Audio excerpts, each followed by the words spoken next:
এতিয়া মই বিহুলৈ আহিছোঁ আৰু বিহুলৈ যাওঁতে মই দোকান এখন দেখুৱাওঁ বুলি ভাবিছোঁ। দোকানখন কি কাৰণে দেখুৱাইছোঁ সেইটো বাৰু ক'ম আপোনালোকক। আৰু এই দোকানখন আছে ডিগবৈ টিংৰাইত, এইফালে নিয়ৰ ফেশ্বন হাউচ। আৰু মই গৈ পেলাই কৈ আছোঁ কি কাৰণে দেখুৱাবলৈ লৈছোঁ।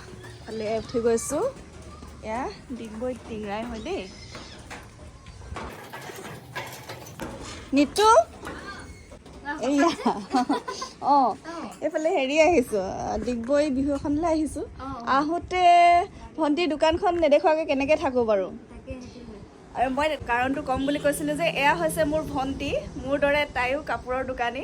তাইৰ কাপোৰৰ দোকানখন এইফালে আহিছে যিহেতুকে দেখুৱাই যাওঁ বুলি ভাবিছোঁ। আৰু মানে তাইৰ দোকানখনত বেলেগ বেলেগ ধৰণৰ কাপোৰ পোৱা যায় আৰু মোৰ দোকানত মেখেলা চাদৰ পোৱা যায় বাৰু। ইয়াত একেবাৰে তাই কি কি পায় কৈ দিব। তাৰ আগতে কৈছোঁ এয়া মোৰ দদাইদেউ সম্বন্ধৰ ছোৱালী, মানে আমি বাই ভনী। আমি মানে নিজে হাজবেণ্ডৰ ওপৰত ডিপেণ্ড নোহোৱাকৈ কাম কৰি ভাল লাগে, ময়ো তেনেকৈ থাকোঁ। আৰু তাইও তেনেকৈ বহুত সাহসী, ইমান ধুনীয়াকৈ তাই নিজৰ বিজনেছটো কৰি আছে। মই অকলে কাপোৰৰ দোকানী নহয়, মোৰ বাই ভনীত আৰু আছে এনেকৈ কাম কৰি খোৱা। আৰু এতিয়া কোৱা কি কি কাপোৰ পায়? মই বাৰু জানো, আপোনালোকক তাই কৈ দিব কি কি পায়। আমাৰ আচলতে ইয়াত বেবী, একদম বেবীৰ পৰা বৃদ্ধলৈকে বুলি ক'ব পাৰি, আচলতে সকলোখিনিয়ে পোৱা যায়। এইফালে মই দেখুৱাই দিছোঁ, এইফালে একদম ধুনীয়া ধুনীয়া কালেকশ্যনৰ মেখেলা চাদৰৰ গোটেই এইবিলাক টিংৰাইত ভাল লাগিছে। আৰু ইমান ধুনীয়াকৈ পৰিপাটিকৈ ৰাখিছা কাপোৰখিনি।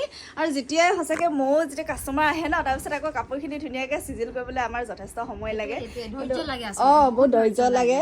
আৰু কাপোৰ দোকানী হোৱা যিসকলে বিজনেছ কৰিছে, কাপোৰৰ দোকান সহজ নহয়, বহুত চেলেঞ্জ হয়। আৰু তাইকো মানে বহুত বেছি ভাল লাগে, তাই মানে নিজে ইমান ধুনীয়াকৈ কৰিছে আৰু নিজে নিজৰ ওপৰত ডিপেণ্ড, সেইটো কাৰণে মই দেখুৱাই দিম বুলি ভাবিছিলোঁ। আৰু হাজবেণ্ডৰ ওপৰত ভৰসা কৰিব নালাগে, নিজাকে কিবা এটা কৰিব পাৰোঁ, সেইটো মজাটোৱে বেলেগ হয় নাই? সেইটোৱে বেলেগ, সেইটো মজাটোৱে বেলেগ, নিজে কিবা এটা কৰাটো। আগতে এতিয়া পাৰ্চটো মানে খুলিবলৈ বিচাৰোঁ, পইচা দুটকামান পাওঁ নেকি, এতিয়া মানে সেইটো নহয় আমাৰ। অকল পইচা ক্ষেত্ৰত বুলিয়ে নহয়, নিজৰ ফ্ৰীডম এটা থাকে, মানে বিজি থাকিলে ভাল লাগে হয় নাই?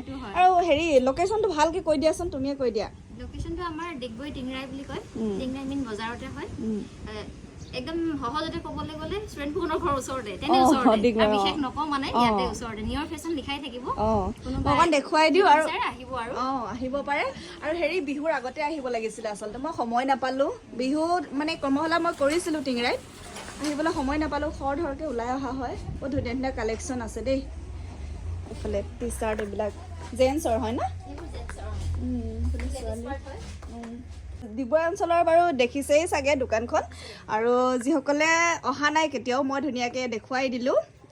যদি আপোনালোকে বিচাৰে, এতিয়া ভণ্টিয়ে ক'লে